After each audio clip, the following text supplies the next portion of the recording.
After the election, late-night TV comedians were not feeling very funny. In fact, you might say their eyes were a little runny. But folks, that's not the only thing that's running. Audiences are heading out the door in droves and fast. And in fact, it may look like the comedians of late night are facing an exodus away from them. Their cachet, their influence gone. Advertisers under this next administration could be next. And that's why Kimmel, Colbert, and the rest could be going extinct.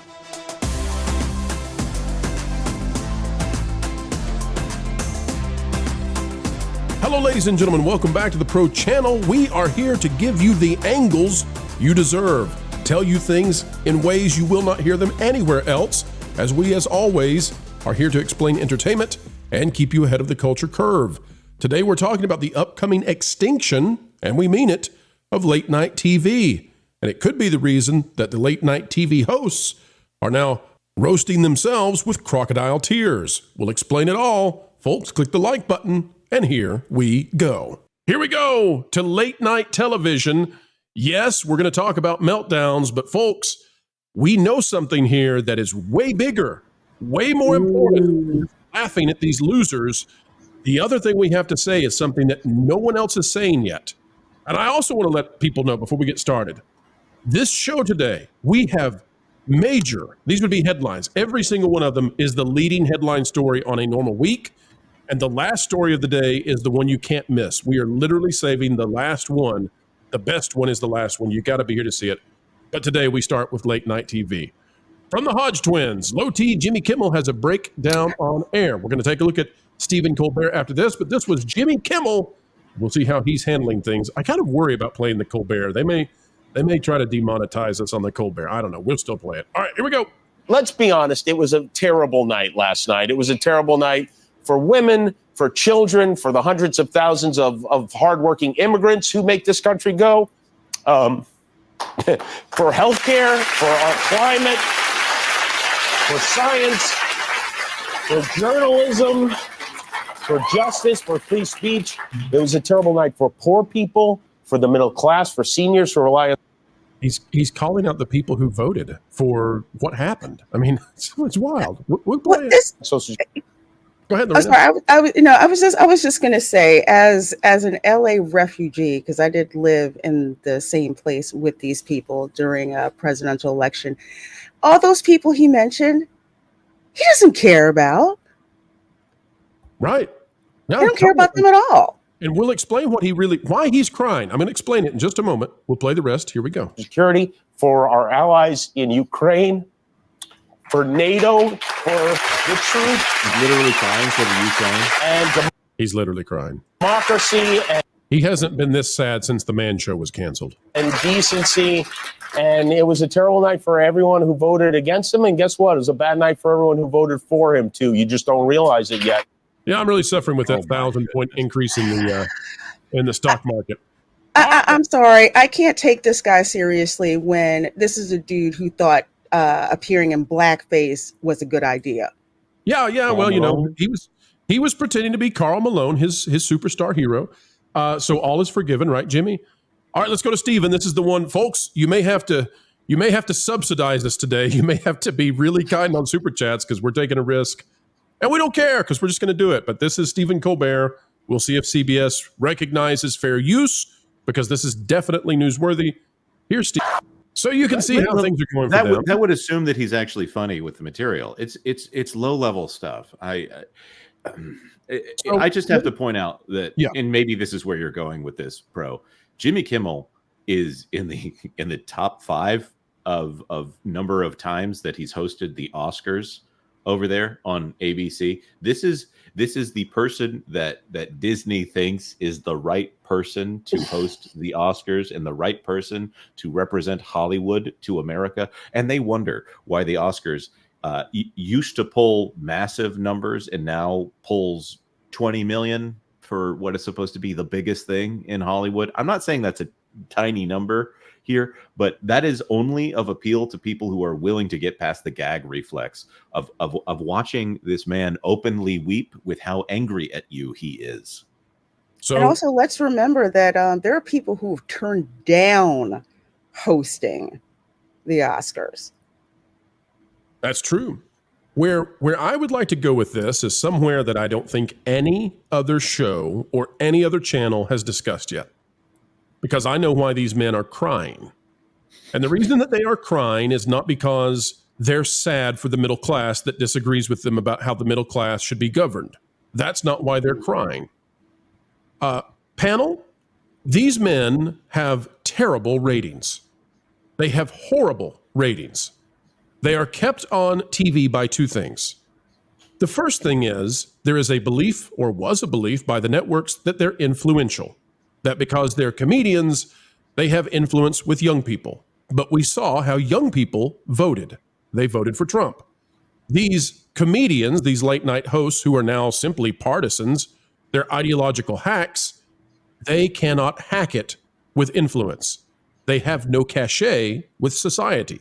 That's the first reason they're crying, because they realized what they say does not matter to the average person on the street.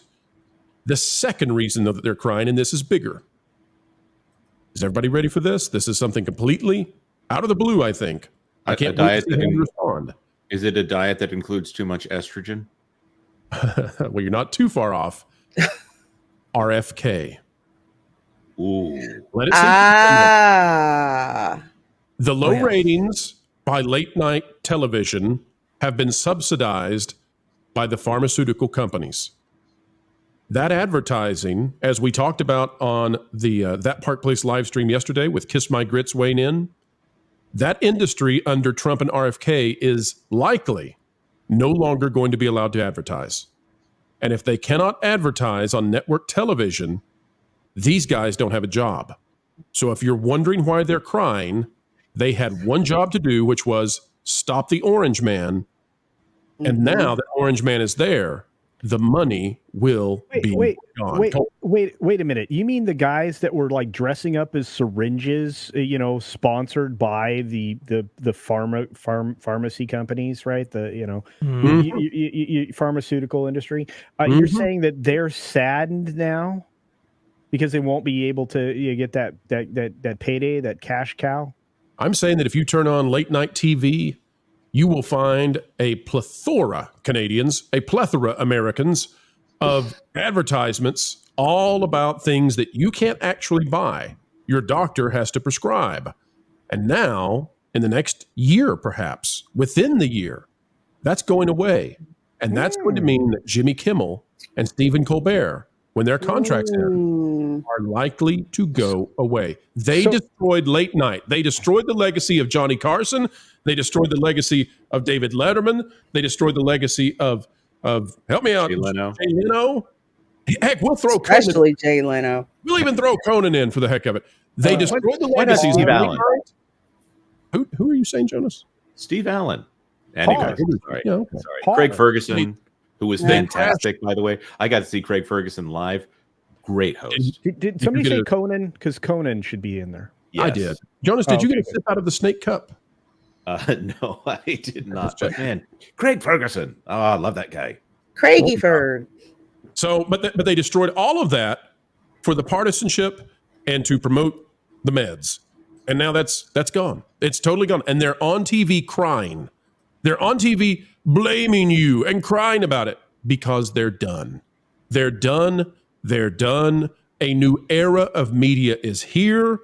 They get less viewership than, and I can't wait to go through all the news about this. But Vash, your thoughts on late night TV? They're sobbing on stage, something Johnny would never do. You would never see Ed McMahon bring on Johnny Carson, and here we go with the sobbing and the crying and the tears and the snot and the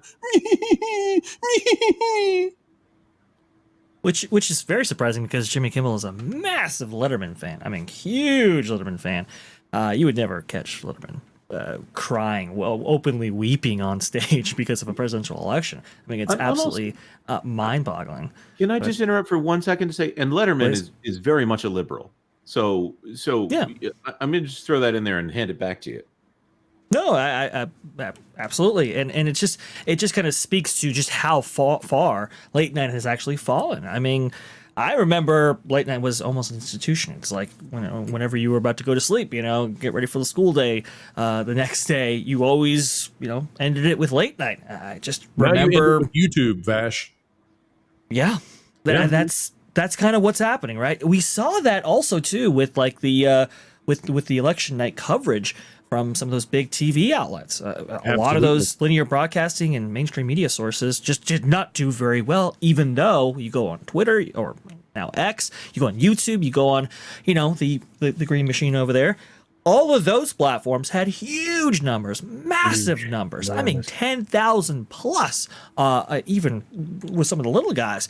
So it just kind of speaks to where the audience is going and how irrelevant now these late night hosts actually are. It is quite astounding to actually see, but like you said, bro, they have been subsidized by an industry that might be going away, so they didn't really have to appeal to the audience. They were getting the money and the checks anyway. Now that might be changing. Right, and watching them go out on stage today is like watching the losing Super Bowl coach have to go answer questions to reporters. The late night hosts, they're extinct. They're only still on TV because their contracts have not yet ended. But they've lost their ratings. They sacrificed those at the altar of politics.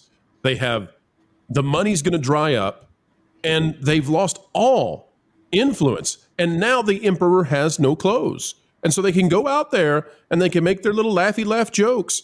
But I tell you, too, the other thing about this is having watched their strategy, which is to continue to insult. Let me tell you, if you want to be wiped out, and we're not political, but if you want to be wiped out in the 2026 midterms, keep offending and keep mocking the majority. Do that if you want to be wiped out in the midterms. Like, learn the lesson here. And no, the lesson isn't that somehow your messaging was off. The lesson isn't, some sort of minutia strategy that was failed. You fundamentally, you lost in a landslide. You have to reassess what you've been pushing on to the masses because the masses rejected you. And this is in spite, by the way, of, for example, late night. There's not a single late night host who has been favorable other than Gutfeld. And that's a totally different issue we won't touch right now. Well, maybe we will. I don't know. But there's not a single late night host on the networks. There's not a single show that I can think of on the networks that has been favorable to the person who just won in a landslide. And so that just goes to show that the legacy media, who have easy access into every single home in America, they're tuned out. They're done. They're on mute. Absolutely. Yeah, Sure. I would have to absolutely agree with that. And also, too, looking at the election night and looking at the polls and looking at what actually happened, the results and so forth, I just read a report here that every single state swung to the right. Every single one. Which was quite stunning. She underperformed Vash in every single county in the country. And I don't know if you've looked. There are a few counties in the country. There's quite a few of them. Yeah. Mm-hmm. No, I absolutely.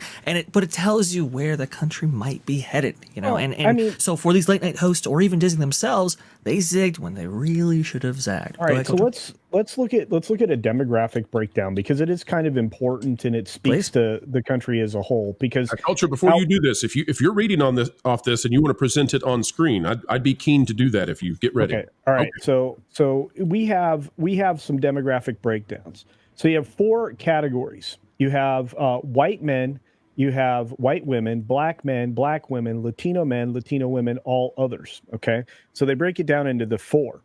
So you have white men, 57% went for Trump, 39% for Harris. So there are, I guess, white guys for Harris out there. I don't know. You have, white women, 51%. Believe it or not, the feminine gland in the white race went for Trump. And Culture, let me say here, we don't have this tab available for people to see. I thought one of the most stunning statistics was that moms and dads, so people with children, voted. It was 51% for Trump. Yeah. So if you had a child, it changed your vote significantly versus not. Now, I'm not trying to say anything negative for those who don't have children. I'm not saying anything negative for those who do have children. I'm just noting the statistical issue there that whether you were man or woman, if you broke it down into those with offspring versus those without, you saw another interesting trend there. That's been You the trend did. for a while. You also saw black men do something that they've never done. Went 23% for a Republican. That's insane. You saw black women do something that they've never done. Go 9% for a Republican. Now, again, when I say have never done, it's for as long as we've been able to track those statistics, right? We've actually kept track of the demographics on the exit polls. But when you get to Latinos went 45% for Trump. Hey, Culture, hold on a second. I'm confused. This says there's an O at the end of that word. Latino. Yeah. What is this strange word that seems to percolate up from my memory of what we used to call people who spoke Spanish or might be labeled Hispanic traditionally? There's a letter there that's been switched. No. These are the people who reject the idea of Latinx. Oh, okay. That's what it is. Yes. Apparently that's been dropped in the last 48 hours. Yeah, but you're looking at like a significant percentage of minorities, as we traditionally have called them. I just call them Americans, by the way. But they've tipped the other direction based along ethnic lines, which is weird. Latino men. Again, these are people that they were trying to fearmonger that you're going to be removed from this country if you are here legally. Even if you're here legally, you're going to be removed. It was some of the salesmanship that was being done. And so you look at this, 45% Latino men went for Trump, 36% Latino women go for Trump, and all others, every other minority, as we would say, went 36% for Trump. Now, mind you, there was a statistic going back, and Lorena, correct me if I'm wrong, but going back to the Clinton presidency, that if Republicans ever trended at, 8% or more of the black vote, they would win Republicans going forward. Was that a figment of my imagination? Was that an incorrect number? No, I don't think so. I think you're correct in hearing that, because that statistic they would throw out a lot, because if they wound up losing around that amount, that could cause problems for them. And to go back to, again, the difference here, you have black men and black women.